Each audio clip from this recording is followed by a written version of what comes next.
గమనించాలి. గడిచిన 5 సంవత్సరాల్లో జగన్మోహన్ రెడ్డి గారు కూడా బీజేపీతో పొత్తు పెట్టుకున్నారు. చాలా మంది మైనార్టీ నాయకులు ఏం చెప్పారండి?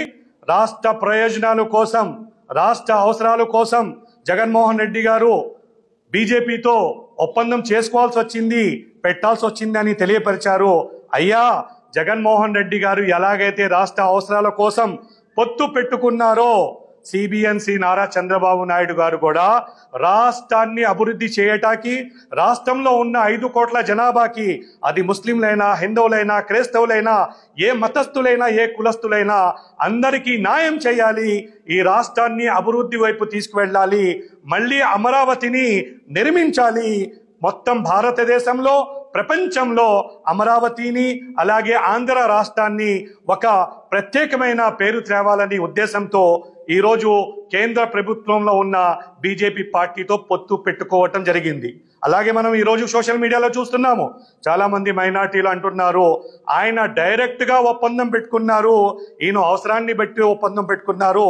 సోదరులారా, మనం గమనించాలి, ఒప్పందం అనేది ఒప్పందమే.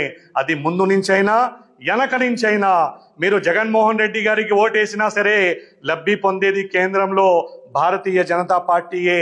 అది మనం గమనించుకొని రాబోయే రోజుల్లో 13వ తారీఖు ఏదైతే ఈ రాష్ట్ర అసెంబ్లీ అలాగే పార్లమెంట్ ఎలక్షన్లు ఉన్నాయో, నసరావుపేట మొత్తం 7 అసెంబ్లీ, పల్నాడు జిల్లాలో ఉన్న మొత్తం 7 అసెంబ్లీ కాన్స్టిట్యూషన్లో టీడీపీ పార్టీకి మైనార్టీలందరూ ఓటు వేసి ఘన విజయం సాధించి, అలాగే మన అందరి ప్రియతమ నేత శ్రీ లావు కృష్ణ దేవరాయలు గారికి ఫుల్ మెజార్టీతో గెలిపించాలని మేము ఈ సభాముఖంగా మీ అందరినీ కోరుతున్నాము.